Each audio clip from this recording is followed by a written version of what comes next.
It's an idea on paper right now, but Norfolk's casino project is already helping out in a big way. Is your ID good enough to get on a plane? It might not be this time next year. We're answering your questions about the real ID. We can't quite shake off summer, but hey, we're getting a few more beach days out of it.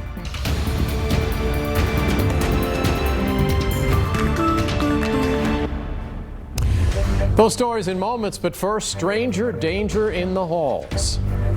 It could have been another accident, another shooting, another tragedy, more parents mourning. A man had no trouble walking right into not one, but two Norfolk schools, alarming parents.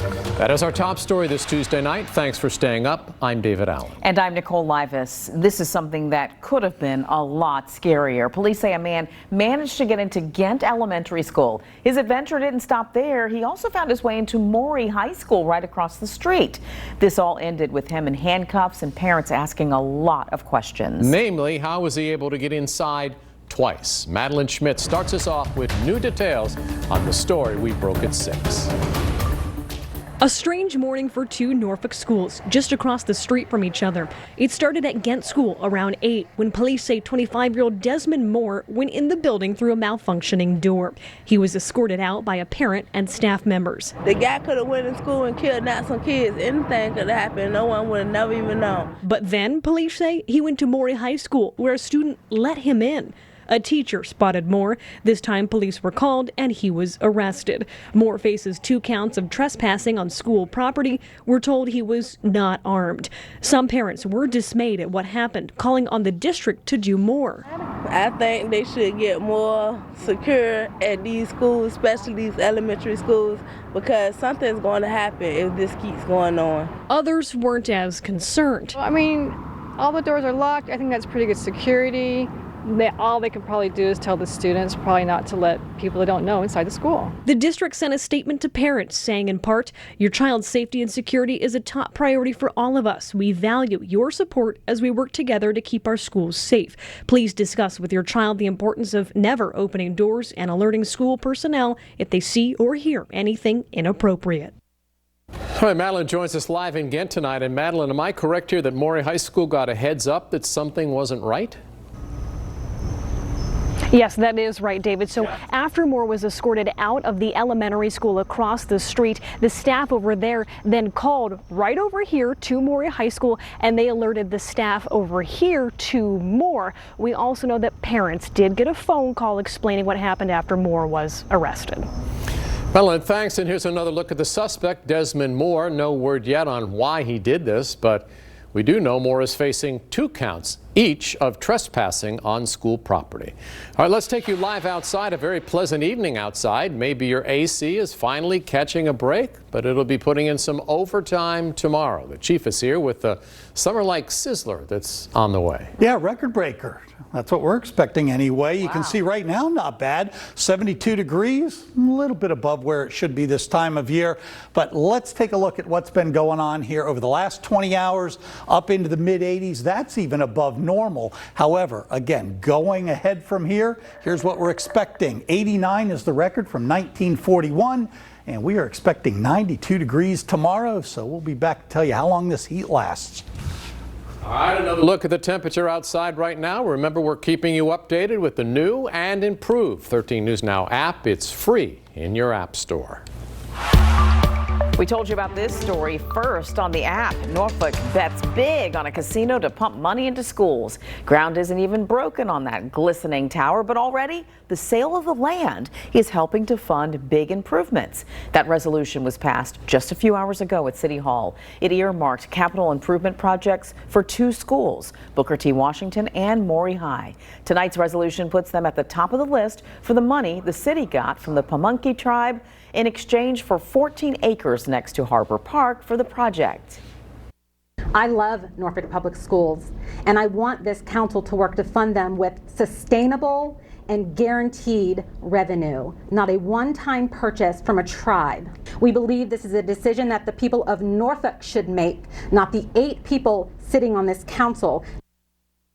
Now, a lot has to happen before this casino becomes reality. Lawmakers in Richmond need to legalize commercial gaming. And even if that happens, it's up to Norfolk voters to decide on a gaming referendum. And that won't happen until November 2020.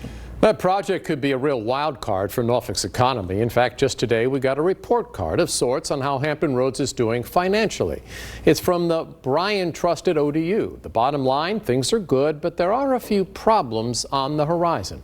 Let's take 60 seconds to break it down. Hampton Roads' economy grew 3 years in a row. It's the first time since the 2008 recession. Our GDP is up by more than $103 million. We're earning more too, 2.1%. But with the good comes the bad. The reason why shouldn't be a surprise. Well, given that the Department of Defense touches about 40% of the Hampton Roads economy, anytime we have a continuing resolution, it makes people worried. Our reliance on federal spending could continue to cause problems. Here's an example. Just today, a temporary spending bill went into effect. That means Pentagon spending is frozen, sparking uncertainty for business here. Here's something else to consider. What impact would a major hurricane have on our economy?